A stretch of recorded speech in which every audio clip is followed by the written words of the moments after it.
விஷயம் நான் டீட்டெயிலா சொல்றேன், கொஞ்சம் புரிஞ்சுக்கங்க. புரியுறபடி நான் சொல்ல ட்ரை பண்றேன். சரியான தத்துவம் இருந்தா ரெண்டு டைப் உங்க தலைமுறையில இருந்து உங்களுக்கான ஒண்ணு தலைவர் வருவாங்க. ஓகே நீ பண்ற தத்துவம் இல்லாத அப்படி தலைவர். சொல்லி ஏமாந்து போற கூட்டம் ஒண்ணு, இப்பயும் ரசிகர் மட்டும் ஏமாத்துறவங்க கிட்ட ஏமாந்து போற கூட்டம் ஒண்ணு, ஏமாறுதுன்னு தெரியாம இன்னொரு கூட்டம் ஏமாறாது. அந்த தவற மூலையை சொல்றேன், யோசிக்கும் என்ன இது வித்தியாசமா இருக்கேன்னு.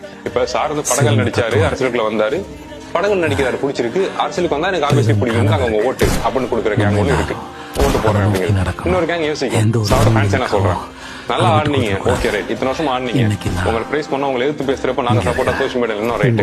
ஆனா என்ன அதை பேச வச்சு அரசியலுக்கு வரீங்க? நாங்க உங்களை ரசிச்சுக்கிட்டு தானே இருந்தோம். அப்ப நீங்க ஏமாத்திருக்கீங்க. உங்க படங்களை நாங்க பாக்குறப்ப, நீங்க ஆடுறத பாக்குறப்ப, நடிக்கிறத பாக்குறப்ப நாங்க செலிப்ரேட் பண்ணிருக்கோம். ஆனா உங்க மனசுக்குள்ள என்ன இருந்திருக்கு? நான் அரசியலுக்கு வர போறேன், அதுக்கு நான் ஆடுறேன், அதுக்கு நான் நடிக்கிறேன், அதுக்கு நான் அந்த கதையை செலக்ட் பண்றேன் அப்படின்னு சொல்லி எங்களை ஏமாத்திருக்கீங்க. உங்க கோல் வந்து அரசியலுக்கு வர்றது. எங்களுக்கு வந்து நாங்க உங்களை ரசிச்சிருக்கோம், ஆனா நீங்க எங்களை ரசிகர்ல இருந்து தொண்டரா யூஸ் பண்ணிக்கலாம்னு சொல்லி ரொம்ப வருஷம் பிளான் இதை பண்ணிருக்கீங்கன்னு தெரிய வர்றப்ப அந்த மூலைகள் ஈவன் விஜய் சார் ஃபேன்ஸா இருந்தாலும் கோவம் வரும். அந்த செட் ஆஃப் பீப்புள் தான் விலகி நிக்கிறாங்க. பிடிச்சிச்சு, எங்களுக்கு பிடிச்சிச்சு, விஜய் ஹீரோ பிடிச்சிச்சு, ஆனா ஓட்லாம் பண்ண முடியாது ஒரு கேங் நிக்குதுல, அந்த கேங் இப்படிப்பட்ட கேங் தான், யோசிக்கிற கேங்.